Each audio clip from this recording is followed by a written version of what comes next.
नमस्कार किसान भाइयों, स्वागत है आपका हमारे इस चैनल में। आधुनिक कृषि रक्षक आपका स्वागत करता है।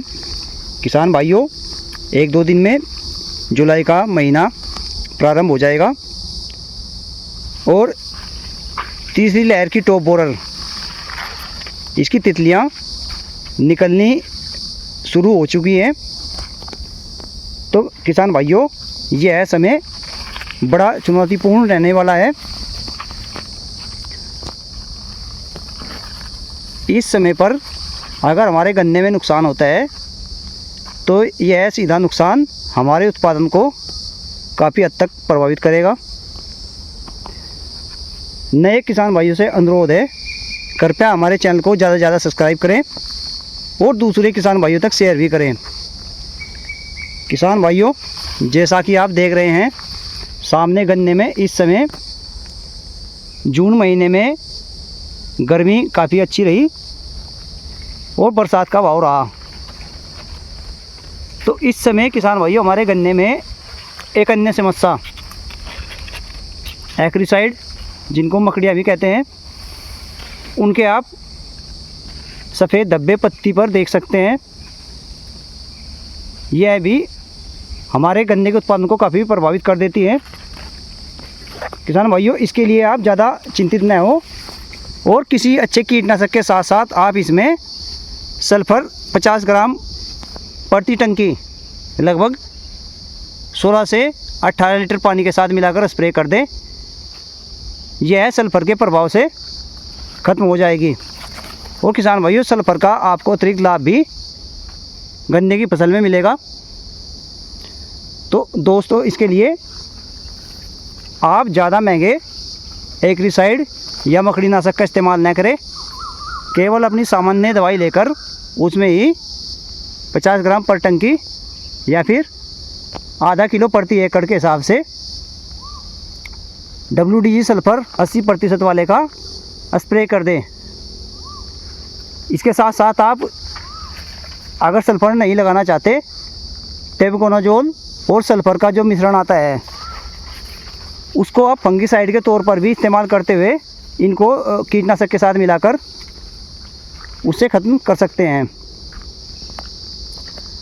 किसान भाइयों, आपको YouTube पर अनेकों वीडियो मिलेंगी और कुछ अच्छी जानकारी से परिपूर्ण होती है और ज़्यादातर भ्रमित करने वाली होती हैं। आजकल हम भी देखते हैं कि फ़ोन पर YouTube पर अधिकतर चैनलों में केवल 2 ही दवाइयों का जिक्र मिलता है, लैम्डा थायो और क्लोरेंटानिप्रोल।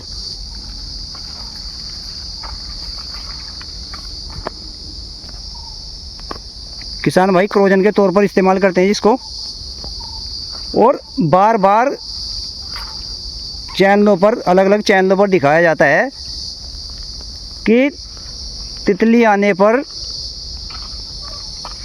लैम्डा थायो और क्रोजन का स्प्रे करें। किसान भाइयों, आप यह गलती ना करें, इससे बचें। क्योंकि अगर हम लगातार किसी भी एक कीटनाशक को बार बार स्प्रे करेंगे, खासकर लैम्डा और थायो, इससे हमारी फसल भी प्रभावित होगी और पत्तियों पर जलन और पीलापन आपको देखने को मिलेगा और इसके साथ साथ इसकी ग्रोथ भी रुक जाएगी। तो किसान भाइयों, आप ऐसी गलती ना करें। अगर आपने पिछली बार लैम्डा थायो के साथ क्रोजन या फिर किसी अन्य CPTR का स्प्रे किया है तो आप इसको न दोहराएं। किसान भाइयों, तितली की समस्या इतनी बड़ी भी समस्या नहीं है। इसका निकलने के पश्चात कार्यकाल लगभग 10 से 12 दिन का होता है और उसके पश्चात यह खुद मर जाती है। तो किसान भाइयों, आप इन 10 से 15 दिनों पर ज़्यादा ध्यान दें और तितली निकलने की अवस्था में उसके 3 से 5 दिन के पश्चात आप स्प्रे किसी अच्छे कीटनाशक का जरूर लगाएं। किसान भाइयों, आप ज़्यादा महंगे कीटनाशक को न लेकर प्रोपेनोफॉस, साइपरमेथ्रिन और एग्रीसाइड की समस्या दिखाई दे या फिर मौसम को देखते हुए आप फंगस आने वाली है, इसके साथ आप सल्फ़र ज़रूर मिलाएं। आधा किलो सल्फ़र और आधा लीटर प्रोपेनोफॉस प्लस साइपरमेथ्रिन किसी भी अच्छी कंपनी का लेकर आप स्प्रे कर दें। यह 15 से 20 दिन का हमें अच्छा रिजल्ट देगा। और तितली और अंडे जो भी होंगे वह इससे अच्छी तरीके से कंट्रोल हो जाएंगे, क्योंकि किसान भाइयों अंडे से लार्वा निकलने की अवस्था इन्हीं 8 से 7 दिनों की होगी। और हमारी दवाई समय पर डल जाने के कारण हमें 15 दिन का एक अच्छा सुरक्षा कवच मिल जाएगा। किसान भाइयों इसके अलावा आप कुणाल फास आधा लीटर, अगर फसल में रंग अच्छा नहीं दिखाई दे रहा तो उसके साथ आप 05234 मिलाकर भी स्प्रे कर सकते हैं। और इन्हीं के साथ आप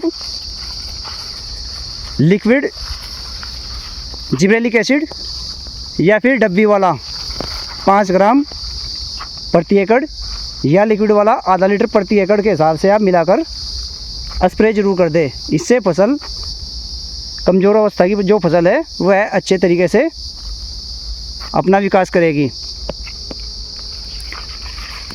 किसान भाइयों इन 15 दिनों के अंतराल पर ही आप पूरा ध्यान दें। बाकी अगर आप 15 दिन को ठीक ठाक इनकी देखभाल कर लेते हैं तो यह लंबे 1 महीने तक आगे सुरक्षित ही रहेगी।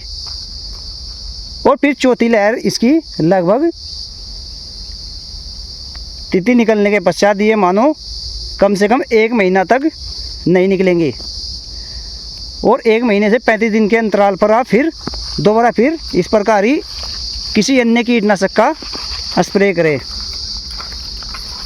किसान भाइयों अगर आपको समस्या ज़्यादा दिखाई दे रही है या थोड़ा और लंबा आप प्रोटेक्शन फसल को देना चाहते हैं तो आप फिप्रोनिल आधा लीटर और इसके साथ आप 200 ml इमिडाक्लोरोपिड और इसी के साथ साथ आप एजेस्ट्रोबिन और टेबिकोनाजोल 250 ml किसी अच्छी कंपनी का लेकर स्प्रे कर दें। यह आपके गन्ने को काफ़ी अच्छा रंग भी देगा और ग्रोथ भी देगा और फंगस से भी सुरक्षा देगा। तो किसान भाइयों बार बार आप महंगे कीटनाशक का रिपीटेशन न करें, तो आपसे इतना ही अनुरोध करता हूँ।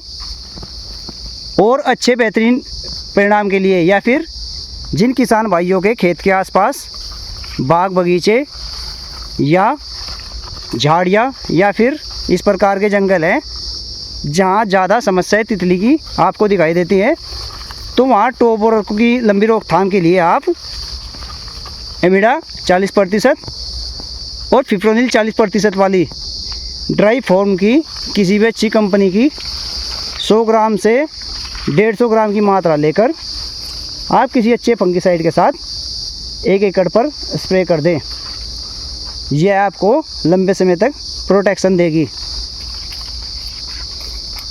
किसान भाइयों अनुरोध करता हूँ आपको मेरी वीडियो पसंद आई होगी और आपसे अनुरोध है आप हमारे चैनल को ज़्यादा से ज़्यादा सब्सक्राइब ज़रूर करें और नए किसान भाई ज़्यादा से ज़्यादा हमसे जुड़े। तो दोस्तों इसी के साथ जय हिंद जय भारत।